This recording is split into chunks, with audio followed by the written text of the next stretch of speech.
Marie Pruden. Thank you, Allison. Geez, just put me on a spot.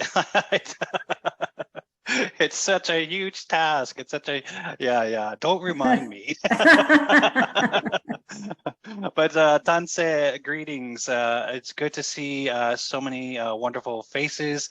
So many people I recognize from all over, especially out west. I'm coming to you actually from Toronto. I'm in Toronto for the remainder of this month for senior management meetings and other gatherings that are happening within Toronto and within the GCO. And it's just been a busy time this last quarter for, I think, everybody across the board. We got the green light to travel, and people have been wanting to have some in-person meetings, and it's happening. But it's glad. I'm happy to be here, and just glad to see everyone, and everyone seems to be doing well. And also seeing the array of orange shirts as well, and just recognition of and remembrance of that as we're coming into Friday, September 30th, Orange Shirt Day. I don't really recognize it as TRC Day. I recognize it as Orange Shirt Day because really that's where it all started. And I think we, as United Church membership and Indigenous peoples, we need to keep that honor of the orange shirts alive and not really dignified as a holiday, but as a remembrance, and give that honor and remembrance and good prayers and medicines to our past loved ones, our ancestors. But yes, so today I just want to take the time with you, and I took with welcome arms Allison's invitation to talk to and present to you a little bit on what is the National Indigenous Ministries, what is the National Indigenous Church. As she said, yes, we've seen the name and the identity come across the United Church of Canada nationally and also locally, and we are the National Indigenous Church is we're part of the church for one thing.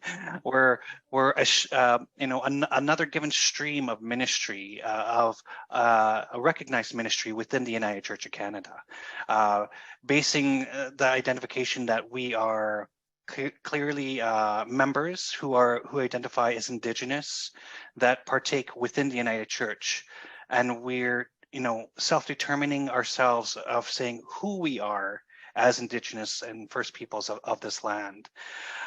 Firstly, that's kind of how I can clearly define it. But the other side definition to that is we've been umbrellaed within the United Church as respectively as being called Indigenous.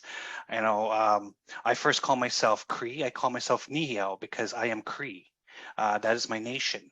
That is who I am. We're given the title of Indigenous, but we're also enveloped and umbrellaed within the United Church under this umbrella of being Indigenous, or the Indigenous United Church. And the Indigenous United Church is I always like using this scenario. Think of it this way, that you have several different nations across Canada that are all respectively Indigenous, but are all different nations of people. Many different people who have many different languages, teachings. Sure, we have some unified connections. It's all the land, of course. It's land and water based, are all the elements of the earth that connects us as Indigenous people of the land. That's where our prayers come from. That's where our languages come from. This is where our identity comes from. That's where our spirituality comes from as well. But I like using the phrase, we're the United Nations of the Indigenous Church.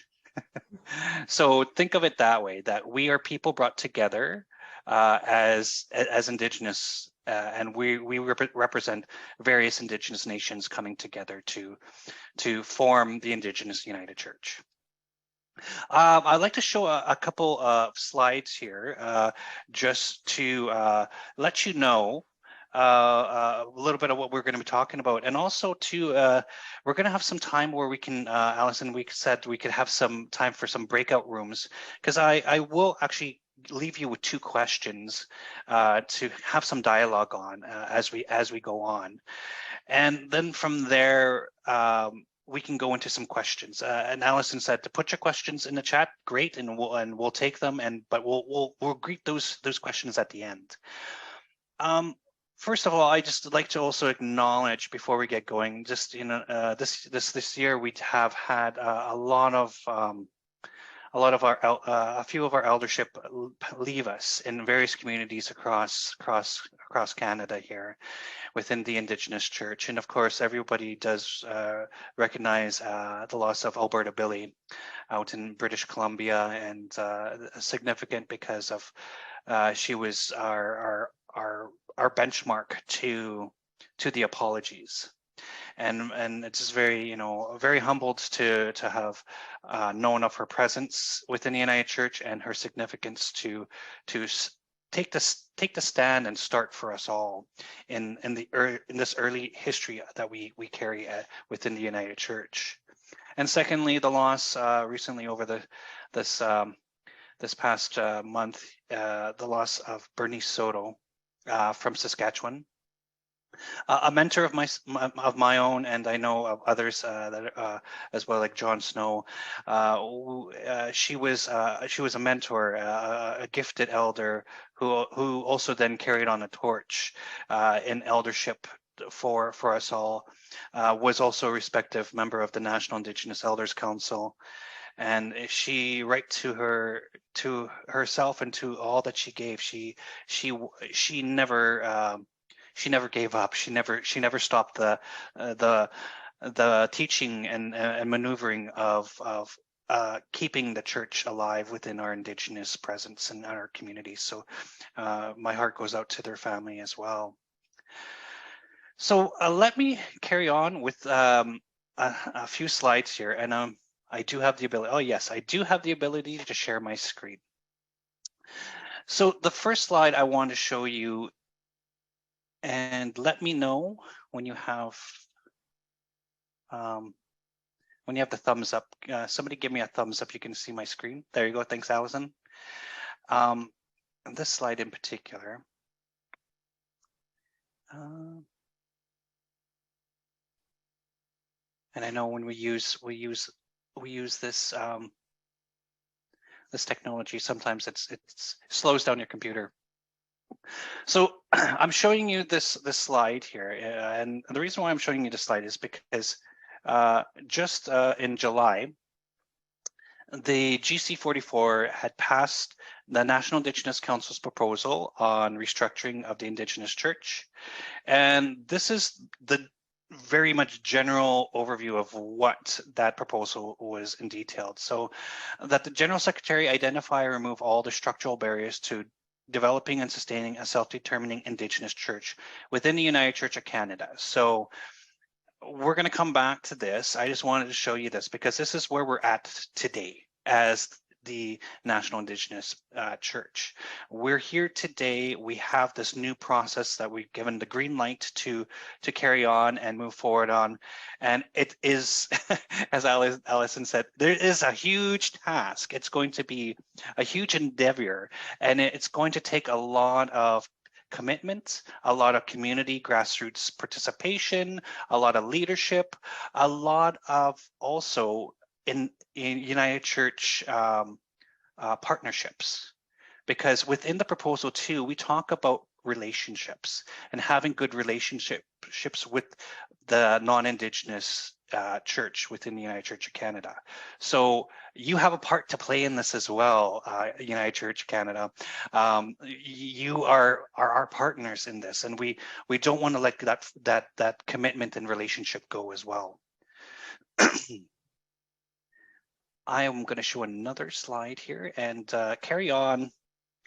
I know in the past, when I was part of Pacific Mountain, I remember I did a presentation on the history of Indigenous Ministries, and I'm not going to show the entirety of the slide presentation. I'm just going to start kind of in the middle, but realistically, that has to be given a little bit of definition as to, well, who is the National Indigenous Ministries, or who is the National Indigenous Church, and how did that happen? Well, you know, we do have a rich history, and we have always been part of the United Church of Canada, but it hasn't been until, you know, this recent history, the recent past, that we've actually established ourselves in a given footprint within the United Church of Canada. And that all kind of occurred in the 80s, but we've always been here across Canada. We have Indigenous membership from Ontario, Quebec, through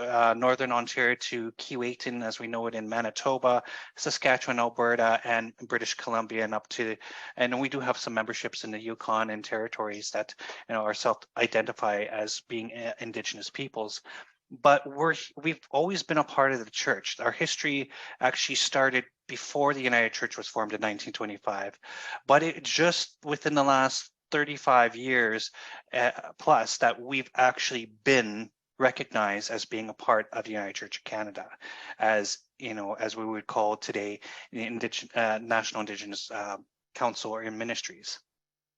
But we had all started back in the 80s, and actually before this slide here, in 1980, Keewatin was the first presbytery, Indigenous presbytery, to be formed in the early 80s, and that was prior to the apologies that happened in 86. So we started our footprint, and we kind of got our foot in the door, and it was through Keewatin that we started that. And from there, we then recognized the apology of 86, you know, the call from Alberta Billy in 85 to 86, having the apology being atoned to, but not accepted. And we always have to remember that our apologies in 86 and 98 were not really accepted. And we're going to come back to that as well. But in 88 is when we have the All Native Circle Conference, where we have several presbyteries that are Indigenous across Canada. All Tribes in Alberta, Plains Presbytery in Saskatchewan, Keewatin in Manitoba, Northwest Ontario, Great Lakes Presbytery in Ontario, Quebec, and then on the west we have BC Native Ministries as well. So we have these formations, we have these recognitions as Indigenous people. A really great moment for Indigenous ministries, because we're autonomous. We had our own presbyteries. We know we were able to come together as All Native Circle Conference to create our own direction.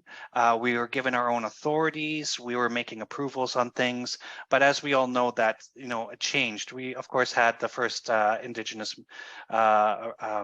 moderator, Reverend Sam McCain in the 90s. We see a change in direction that forms within the Indigenous ministries. Before 2010, as I mentioned, we had the apologies in 86.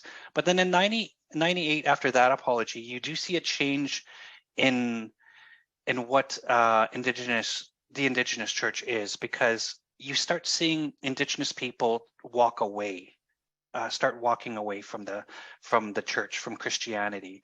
People were now, in a sense, and I guess that would be the only honest way I could say the apology was accepted. It gave a choice to Indigenous people to let go of Christianity if they choose to.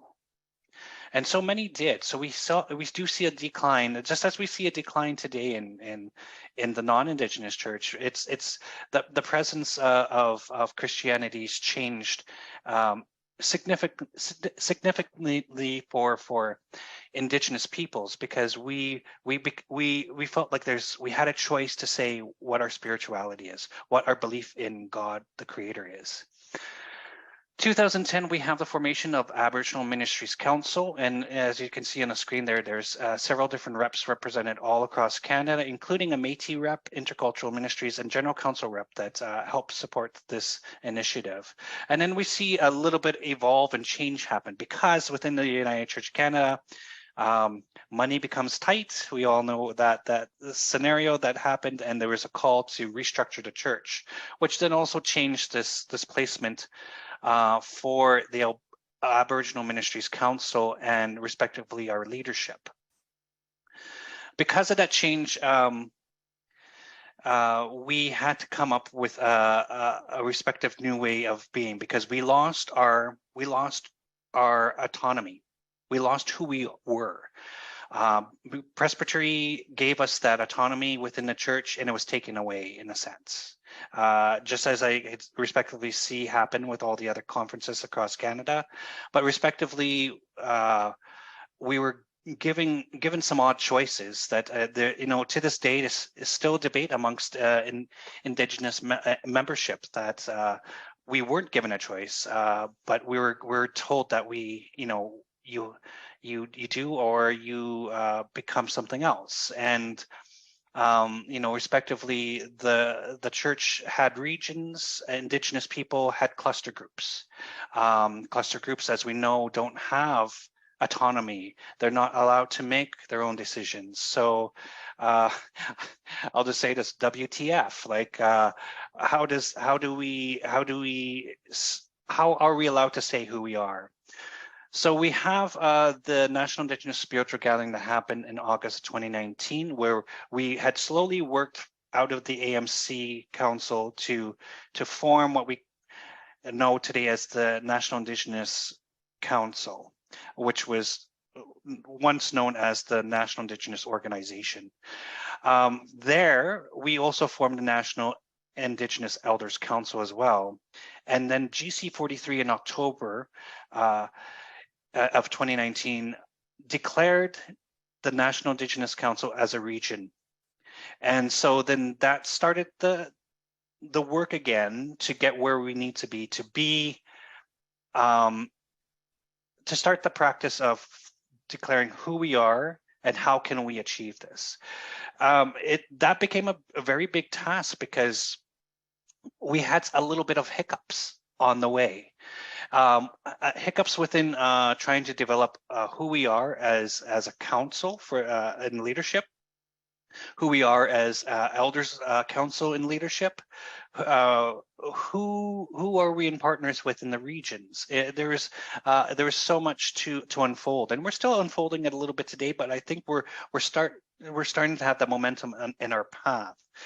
And it's just it was a moment for us to finally get ourselves starting into this identification of being a region. However, things and discussions have changed and developed over the few years after this recognition from GC43. And part of that was, and I'll share this, is like having a conversation between myself and General Secretary on the topics of how do we build relationships between the National Indigenous Council and the General Council Executive. We tried and we tested that partnership and those meetings, but at the same time, it just it didn't feel real because on paper, the National Indigenous Council was not seen on the same level as the General Council Executive, meaning that our partnership, we're not sitting at equal tables. There's no equity. We're not seeing this vision of being nation to nation, having and declaring things together. So this is why we get into this identification of wanting to produce the National Indigenous Council's proposal for the Indigenous Church restructuring. Because in order for us to respectively sit at the table with the General Council Executive and in leadership, and also understanding who we are in our different types of church presence across Canada as separate nations of people, learning and faithfully being together and to learn about God, and in our path of Christianity, we had to self-declare who we were again. So it would just seem that it's been a cycle to get back to the table again, to get back to that recognition again, get back to that identification of who we are as as the United Nations umbrella of the Indigenous Church, of respectively coming together to create. I always like to think of it as almost like a confederacy to approach the church body.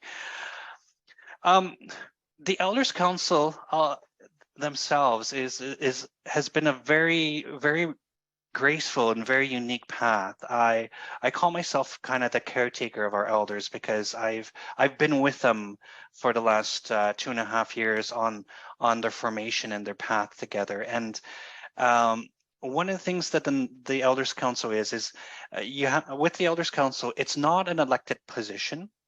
It's an appointed position. It's a respected position. So when we host our National Indigenous Spiritual Gathering every 3 years, that is a time where we do host some business items and also elections for the National Indigenous Council, but also the appointments to our eldership on the National Indigenous Elders Council. The Elders Council is the time where we have an opportunity to appoint new members to come into fellowship with the Elders Council. That they've come to that time, and we respectively signify them as being elders, and we appoint them to the Elders Council. And the thing with the Elders Council is that once you're on the Elders Council, you never leave the Elders Council. It becomes it becomes part of you till we lose remembrance of you, basically. But I don't think that will ever end. But you're always a member of the National Indigenous Elders Council. So as I mentioned, like Bernice Soto, was appointed to the National Indigenous Elders Council, and she's always will be a member of the National Indigenous Elders Council. So that's our recognition for our Elders Council. But with the Elders Council, it's just been such a great momentum with them. Having fellow elders from across Canada to be able to come together to have the dialogue. And it was back in the late 2020 that the elders finally declared themselves as not as voting members, not as clear decision makers for the Indigenous Church, but as advisors. Then the Elders Council will never say that we make this decision and that's it. The Elders Councils have defined themselves as clear advisors to the National Indigenous Council and to anyone who approaches them. So in this past the past 2 years, post moderator Richard Bott had significant visits with our Elders Council and has approached our Elders Council respectively to ask them for their advice on matters, and ask for their guidance, and ask for their prayers. And so this is how we've respectively held our elders to be. They have become this array of teachers to us all, and then at the same time, they advised the National Church in the same direction. If you would like our advice, or if you'd like to sit with us and just be with us, the door's open. You're always welcome to be with us. So respectively, that's how we've taken the task with the National Indigenous Elders Council, and they are such a great bunch, and they do like to spend their time together wisely. We meet every month. It's just an ongoing connection. Sometimes we have a few, sometimes we have a lot, but they always make it a point that these meetings will never end. So being with the elders, they just, you just learn from them in various ways, and each of them respectively, because various nations will have a different perspective on what's before us. If we talk about something to do with unmarked graves, or if we have something to talk about with the restructuring of the Indigenous Church, each one will bring their advice and wisdom forward. And then we take it and we apply it where it needs to go. Each we do have a respective elder also that sit on our working groups and committees as well. We have an elder that will sit on the National Indigenous Council as well to observe and advise. And so we utilize our elders in various ways so that they're always there. And some of our working groups and committees, some of their terms of reference will actually state if needed, an elder could be asked to vote. So they're given some types of authorities by given working groups and committees.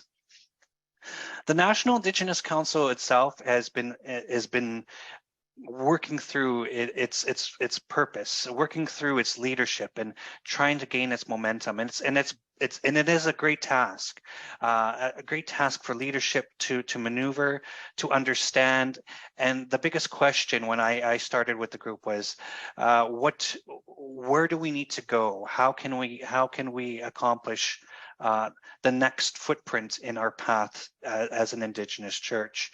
And so they've taken the task on with the proposal and are now looking at how do we open dialogue with our communities and our membership to this big task of restructuring the Indigenous church in our own way. And respectively, that's the biggest saying for the National Indigenous Council is we need to do it our own way. And we've been elected as leaders to do that, but we also want to involve everybody. So in the formation of Indigenous church, we use, we would use the circle, the medicine wheel, and in all the directions, that each direction represents an embodiment of membership within the Indigenous church, from our grassroots to our leadership of the National Indigenous Council, our Elders Council, Indigenous Office of Vocation, my office, Indigenous Ministries and Justice, and then we have our working groups and committees. Like every embodiment, we respectively have to ask the same question: where do you want things to happen in the Indigenous church for restructuring? But the National Indigenous Council, yes, this has been a very first task for them. It's taken them this long to actually come to that commitment, and now they're given a year to the next National Indigenous Spiritual Gathering, which is happening in July of next year in Edmonton, Alberta, at the University of Alberta campus in Edmonton, and their next approach is to present this momentum to our delegates, to our membership, and ask them and provide them some recommendations to that structure, and hopefully receive the blessings back to that happening. But the National Indigenous Church itself, like I mentioned, the circle and all the membership in there, it's the involvement of all that embodiment of membership, including my office, including us staff. We're welcome to have a voice in there as well. The idea of the circle is that everybody has an opportunity to be respectively heard, to have an opinion brought forward. And that also involves the Indigenous Office of Vocation. We include them. They're a part of us. The Indigenous Candidacy Board, the Grandmother Circle from the Indigenous Office of Vocation. We just have all this array that of people, of staff, of volunteers, of ministers, leadership. Like we're all included in this discussion as being the Indigenous Church. I will stop on that topic, and I want to talk a little bit more on this momentum of what makes the Indigenous church, and kind of go on to this point of the caretaker's report, the calls to the church. And I need to find my slide here. Here we go. Murray. Yes. Just before you do go there was one question that really relates to what you've just been speaking about, which it would be great if you could reply to, which was, there was a question just wondering, were the former All Native Circle Conference members or the churches that were part of those Indigenous presbyteries, or at the time, I guess we called them Aboriginal or Native Ministry presbyteries, are they represented on the new Indigenous Council? Or was that like, that was then and now it's kind of, it's not about representing those pre-existing Indigenous parts of the denomination? Yeah, so like I mentioned earlier, because of the breakdown of the presbyteries, we've been kind of formed into cluster groups. So we respectively have some given cluster groups and that we see as like, for example, Ontario Quebec area. There's a group of the Indigenous church membership that come together. Keewatin comes together in their groupings, and so on. And these groups are, were members of the old presbytery, but they respectively have kept their momentum together, and we didn't want to let that go either. And so, and this is something that we, is could be also part of the formation to the restructuring of the Indigenous churches, to bring those into some type of regional placements within the Indigenous church structure, and given that that's part of how we kind of congregate and form ourselves. So we don't want to let that go either. Right. But respectively, right now we're unfortunately naming them as circle groups and gatherings and clusters. I understand. But, yeah. So it's a bit of a mix where there's some local groups who are continuing to gather, like Keewatin, and ultimately that might lead to some sort of more meaningful connection with the United Nations that you're describing. But it sounds very like the loss of those presbyteries sounds like it really had a pretty profound impact on the momentum of Indigenous ministries across the church. Yeah, it did. Like, I know, like, and we're in this placement of change too. So it's how do we try to gain some of that back in this process of change within the church? And I know that we're actually moving towards some more kind of give and change as we move into this strategic planning and process within the Given United Church, and our new phrases of being bold, being daring, and all that. And we have a part to take in that too, but it's also at the same time we have a part to create some good partnership and change for the Indigenous church as well. Great. Thanks for that, Marie. Back. For sure. Thanks, Allison. I just want to talk about the calls to the church, the caretakers report, and it's very significant. I do feel that the caretakers report has been with us for several years.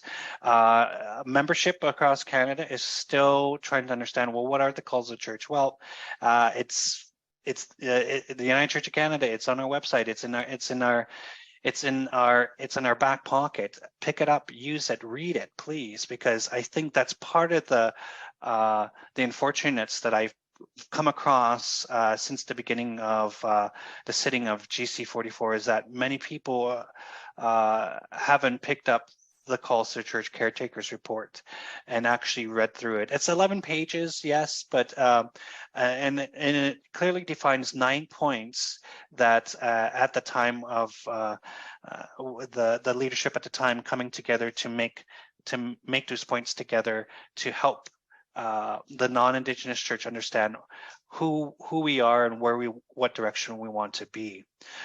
Within the caretakers report, that is basically what the clear message is that in the preamble, it states we will say who we are.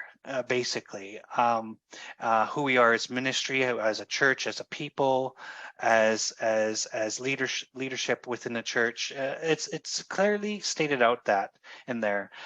But this one I have on the screen is for me the foundation to so much, not just as members of the church, but as being Indigenous people and declaring ourselves as Indigenous people on this land. And it's about the land. So the earth is our provider. The earth is our ground of being. The earth is our mother. The earth is our sustenance. The earth is our Eden. Creator made us from our mother, the earth. So, the land sustains us as it has for millennia. We must return to the provisions of the land. The land is our first statement, in my opinion. The land helps define who we are as Indigenous nations of peoples, respectively of our culture, languages, spiritual, our first spiritual takings and teachings. The land is highly significant to us, but also in partnership with our non-Indigenous neighbors and friends within the church and within society itself. A little side note, I always feel like we're in the age and time of the earth, and the earth possibly reclaiming who she is. But we call it climate change. We are in some change of climate, but we're really in climate adaptation, that we need to now learn to adapt to what the land is telling us to be. And we can't get away from the land and from the earth, because she's our mother. We were created from her, and we live on her, and we have that first relationship with her. But the calls of the church itself, again, there are 9 calls, and each call has a specific. In the direction of creating our own leadership, the National Indigenous Council, Elders Council, to creating our own ministry and teaching of ministry, working on the Indigenous Testamer, and we're currently looking at that path moving forward now, as well as what is the next steps to creating the Indigenous Testamer. Dual membership, what does that mean, and how can we create that work and dialogue to who we are as being dual members within the church. I'll give you a very quick description of what dual membership is, and what we're thinking it is that dual membership means that a community of faith, or even a person, or can belong to two areas within a church, meaning they can respectively be a member and have that covenant with their region and with the National Indigenous Church, and be a member of both, and so it's basically bringing the 3 together to have that covenant. So the Indigenous Ministries, region, and the local community of faith, stating that also, it's a practice of covenanting and or treaty making. But also for an individual, because we do have members that we respectively give an option, we allowed to state it if they want to be a member of the Indigenous Church, if they don't belong to a local Indigenous congregation. If they self-declare that they're Indigenous and want to be part of the Indigenous Church, that's also a practice of walking into covenants to dual membership as well. So we're looking forward to also that being part of the formation to our structuring of the Indigenous Church. But it's very significant because, again, like I said, that deals with a lot of relationship and partnership work with the non-Indigenous Church, because both sides need to have a clear understanding of creating this pathway of dual membership. One thing I will mention about the calls of church, I said that there are 9. Our 9th call on that, the call of the calls to the church, is respectively educating about the 2S LGBTQ plus community within the Indigenous Church, and how do we walk in partnership in that, and how do we create that fundamental education, and I also like to say acceptance within our Indigenous Church. And I know that we haven't respectively got to that number 9 as well as I believe we could or can, but we're bringing it forward. We're bringing that recognition much more prominently in the next few years, because it's something that we, you know, with Indigenous church, see the non-Indigenous church start taking up the affirm process, and you know, within Indigenous communities, we're still in a state of biases at times. Many of our rural and isolated communities have their own teachings, and so we need to bring those out, and we need to start discussing it more. And you know, we're looking also towards the National Indigenous Spiritual Gathering to maybe start that process, because you know, I think it's time that we remember our circle, and that everybody is who is Indigenous, whether their gender or sexuality, has a right to have a voice. And so respectively, that's kind of how I always like to perceive and project that. I mentioned apologies. I'm going to stop sharing my screen here. And I had an opportunity to speak with the General Counsel Executive and work with our Equity Officer, Adele Holliday, on doing a presentation on anti-racism, but also this identification about defining decolonization. And what does that mean? And what kind of pathway is that? And so it was a bit of a challenge, but then I brought up the dialogue on the apologies. That we have 2 apologies within the United Church of Canada. Looks great on paper, and that's all I can say about it. What has the Greater Church done to commitment on that? And is it time to start talking about that once again? I know that members of the National Indigenous Council have, in recent meetings, have brought that question up too. Is like, where do we go from here? Is it us that should be bringing it forward, or is it the Greater Church that should be looking at it more? But it's an identification that needs to be remembered for what it is, but also has there been actual practices made and relationship building made because of it? And I know this is a very hard topic to talk about because of our given situations and current events that have happened within this from last year to now. And I know this question really fills a lot of Indigenous church membership because of unmarked graves, you know, threats of church burnings, you know, just a few of those things. You know, devastations that happen on a regular basis on our home communities, like the recent events in James Smith Cree Nation in Saskatchewan. Like, the hardships are real, and it makes it harder for many Indigenous membership to commit to things, just because there's been so much more recently that's been brought forward in this world that we all live in. And it becomes, you know, very questionable. Do we look at our apologies then? Is it time? So, and this is a question I maybe will give to you, but not the questions I want you guys to talk in your circles, but just generally, because it's a question I presented to General Counsel Executive.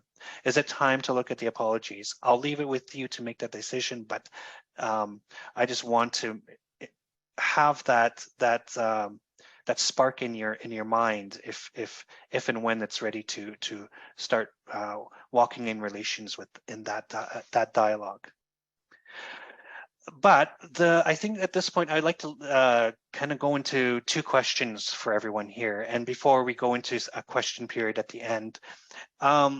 And you don't have to answer both questions, but maybe it would give you a chance to talk in your own ways about some of the things that I maybe presented to you.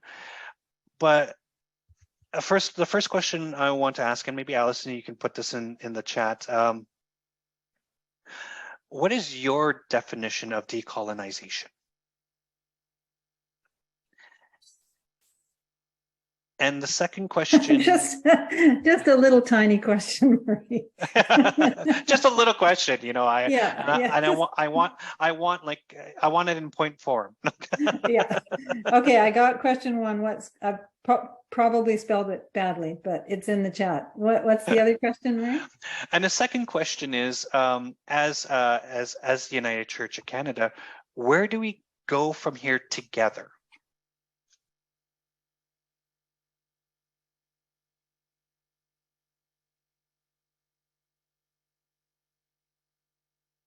I'm just using those as benchmark questions, but if you guys want to talk about some of the things I brought up in your group, that's fine as well. I just figured that these two questions are very big questions, very important questions, because that's what the Indigenous Church is looking for, is looking to work together.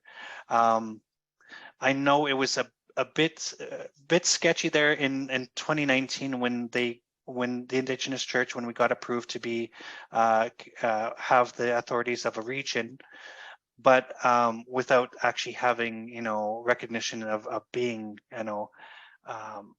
having the same recognition as being dignified communities of faith within the church. We feel that this proposal that's currently going to be worked on within the Indigenous Church, it's not about separation. And I know we've heard that from so many that, well, you're wanting to separate. No, we want to be autonomous. We want to say who we are as members of the United Church of Canada. So, but I'll leave you with those two questions firstly. And I don't want to, I just want you to have some dialogue amongst yourself on some of the items that I've given you here. And I know I've given you a lot, and I've tried to pinpoint as much as I can, because like Allison said at the beginning, there is a lot within the Indigenous Church, and there's a lot of commitment and direction that needs to happen as well. Thank you, Marie. So what I'll suggest is I'm going to open some breakout rooms, and if you do not go into the breakout room, and you stay in the sort of the plenary space, can you turn off your camera? And then I understand the choice you've made. If your camera is on, it means help, I can't get into my breakout room, and then I'll chat with you and we'll figure it out. So just a few minutes, groups of about 4, and it could be like Marie's given you 2 hefty questions. Your starting point also might be, what's caught your interest in what you've heard from Marie?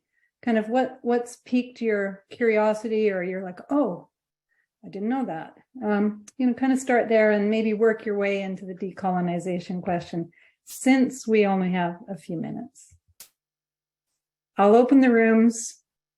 I'll watch to see if anybody needs help, and we'll see. I'll draw you back again in about 10 minutes, so 10 after the hour.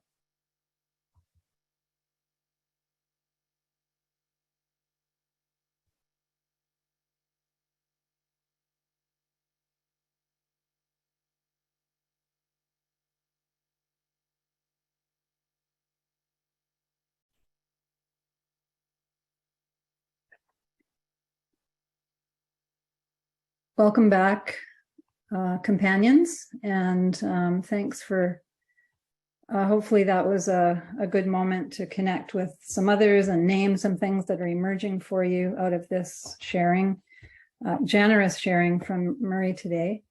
It would be really great if, because of the size of our group, if you would use the chat and just put in there if there was maybe a question that emerged you'd like to hear from Marie respond to. Or was there a theme? Was there something that you kind of got really curious about that you found yourself reflecting on? It'd be great to know what that was. So what was your, obviously you're digesting that into a couple of sentences, but while you're doing that, I've asked Mary if you would just speak a little bit more about the spiritual gathering, kind of tell us more about what that is and who's allowed to go to that, Mary? Yeah, you mentioned it. Can other people come to the spiritual gathering? Yes and no. The National Indigenous Spiritual Gathering is declared to happen every 3 years. We delayed a year because of the concerns with COVID-19 and the lockdowns and such. And we also realized it wouldn't be advisable to host a general council conference and the National Indigenous Spiritual Gathering at the same time in the same year, because my staff would kill me. Or I would have no staff. Yeah. Because it's quite the undertaking to congregate 150 delegates together, and also have them participate in as commissioners and partners in the GC 44 timetable. So the National Indigenous Spiritual Gathering, as mentioned, happens every 3 years. The purpose, there are two main purposes that happen in the spiritual gathering. One is, as I mentioned, there is some business that does happen, where we will come together to elect and appoint members of the National Indigenous Council in their leadership. So we would have elect 10 members or re-elect members onto the council. And then we have the appointments of the National Indigenous Elders Council that happens in there. We also approve the members of our working groups and committees as well for the next 3 years as well. So so a lot of that business happens, but also other business too. Like if there is more talks on the restructuring of the Indigenous church, well, that will be a placement where that happens. Is there a place that we then go into some consensus building or decision making that will happen on that? Other things too that will probably arise respectively in this next gathering is, I mentioned the strategic planning. We do have a sixth stream of strategic planning that actually includes the Indigenous pathway. And so within the Indigenous pathway, we're looking at what does the NIC proposal mean for the church and the Indigenous church, and what are the cornerstones to that? So like, what are the economics for this? What is the structure? What is the communication that needs to happen when this? And one in particular, the definition of Indigenous spirituality, which will probably be a big conversation at a spiritual gathering. What is Indigenous spirituality for the Indigenous church? So a few of these things that do happen, but then we have the spiritual side of it too, where we really host a theme and we host this identification of spirituality. We host a sacred fire within the spiritual gathering that will burn for the days that we're together from July 27th to 30th, and we'll hold ceremony. We'll have speakers and we're looking for panelists. We'll talk about different themes. Well, one theme in particular that the planning committee has been talking about this year has been around our communities, and realistically the livelihood and the well-being of our communities. Many of our discussions just on respectively just giving updates about where everybody is in their communities, a lot of it has been deaths. A lot of passings going on, a lot of unfortunate things happening, and it's due to drug abuse, to substance abuse, to mental health and well-being issues. And so the committee itself has kind of been formulating this idea, is like, we need to talk about how do we spiritually and physically help our people. We need to talk about these subjects. We need to talk about our own well-being on our reserves, and even in the urban settings as well. how do we help each other to not just survive, but to thrive and be well mentally, physically, and spiritually. I think that's going to be a big topic for us at this next spiritual gathering. And how do we use our resources that we have, and how do we create those supports for one another? Because it's not going away, and that's the unfortunates of it. It's not going away, and we need to face that truth. It's part of our truths and part of what we're faced with, the trauma that we live within, and we need to be able to talk about it honestly with one another. Thank you, Murray, very much. I don't want to harp on this or something, but you did say yes and no in terms of people coming. Right. So can you speak to the no part? Well, because I have companions I know who have attended, and it would just be helpful to clarify, it's primarily a gathering for people engaged in the Indigenous ministry across the church, yes, and not looky-loos. Right. And the reason why I say yes and no is yes, it's primarily for the Indigenous church membership. But, if we do have the placements of learning sessions or open circles for non-Indigenous members to come, on Saturday workshops or something, we will open the door for that. But as a delegate, as a registered delegate, probably we wouldn't recognize that. But as an invited guest, or if you asked to come for a particular of the gathering, it's not like we're not going to say no. I think we want others to learn some of this as well. Right. Thanks, Murray. I'm just taking a look at the chat, and Terry's made a comment there, which I'd really lift up for you all to read, regarding kind of this notion of separate or together, which you were referring to before also, Murray, and this desire that having autonomy doesn't mean being completely separate, and rather that we're in a process together, and what can that look like? I wonder if there's other questions that have emerged from your small group, or just comments that you might want to bring. Cecile, great to see you here. I wonder how those involved in former Living into Right Relations groups could connect more with the Indigenous Ministries Council region, since all of those communication channels got all messed up with networks and clusters and things. But yeah, I do wonder. I wonder that too. It could be something that we can take to all those parties to kind of create the dialogue and space for that to happen, to see where it needs to go. I think that's part of it is, as I think I saw the word here, communications and networks. That's highly important at this point, is working on our communication strategy,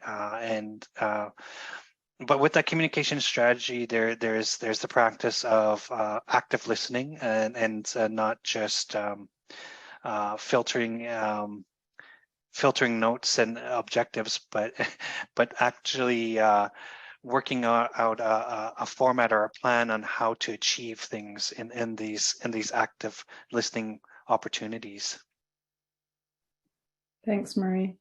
I hosted a series around right relations, and Cheryl Bear, who's a minister and in our region, was one of the leaders for that group. And in talking about actions for reconciliation, she said something like, don't keep thinking about it so long, that you're trying to get your actions exactly right or perfect. Just get on with it. Do something. Reach out, go make a phone call. And yeah, that's going to lead to the learning you need to do, rather than sort of sitting in our churches and thinking, what can we do? And we don't want to do it wrong. And then we end up talking. I'll say I end up talking more about what to do instead of taking actual action. That's a fair comment to make, because that's actually, that recently happened in the past here, like when 2019, when the National Indigenous Council was recognized as an active region, or to be acting like a region, the greater church stepped back from the Indigenous church and said, no, okay, you guys do this. We're not going to interfere. We're not going to do this. And I think it confused the Indigenous churches. Like, what do you mean you're walking away? That doesn't make any sense. Like, there is already a miscommunication already happening, because you can't walk away from a partnership. And I think that was where the miscommunication was happening, is like Indigenous church says, no, we can't do this on our own. We need our partner. We need those relations in order to make this happen, because we're still United Church. We just, we're just declaring that we're a branch of the United Church that's Indigenous. So I think that was really was misinterpreted, and it's taken some time to remind others, like, we don't want you to walk away. We want you to participate, because we need support. We need help. We can't do it alone. In that respect, like there is a place for you to walk with us. But we need you to understand that too. Thank you, Murray. A couple of things I'd like to do before we close right at the bottom of the hour here. And one of those is that I want to recognize my colleague, John Snow, who's currently trying to attend 2 meetings at the same time. John is the Indigenous Ministry person within Pacific Mountain Regional Council, and John and the Volunteer Native Ministries Committee that he works with, council that he works with, have been doing some fantastic work, really raising the profile of local Indigenous communities of faith in our region. And I just encourage you to go to the website of the Pacific Mountain region to see what John's been up to, answering the question, what is the Indigenous Church in Pacific Mountain Regional Council? And I also want to lift up the work of my colleague Tony Snow in Chinook Winds, who is also engaged in the same incredible work of raising up for us in Chinook Winds what is Indigenous ministry in Chinook Winds. Producing resources for congregations around Orange Shirt Day, Red Dress Day, both of them heavily involved in a 4-part series we did on calls to the church. And just 2 incredible ministers within our United Church, and both, I just say thank you. Thank you, John, Tony, Gloria, and the extended Snow family, who are deeply rooted in Indigenous culture and in history and in the United Church. Marie, I want to say thank you to you. Thank you. I'd like to invite all of you on the call to just take a moment to imagine the weight and importance of the ministry that Murray and colleagues are holding at the national level. And recognize that this call that Murray has responded to, this call from God to step into this role, is one that requires connection, spiritual strength, patience, and grit in some kind of balance. As a way to say thank you, Murray, I want to invite all of you on this call in the chat to give Murray a blessing. Would you give Murray a blessing that might uplift him, that he might carry these blessings to the other colleagues who are at the national level part of this work. Marie, receive these blessings that they might fill you, remind you, you are God's beloved, a remarkable piece of creation, connected and not separate in the moments when you feel the weight of the ministry, or maybe even alone in it.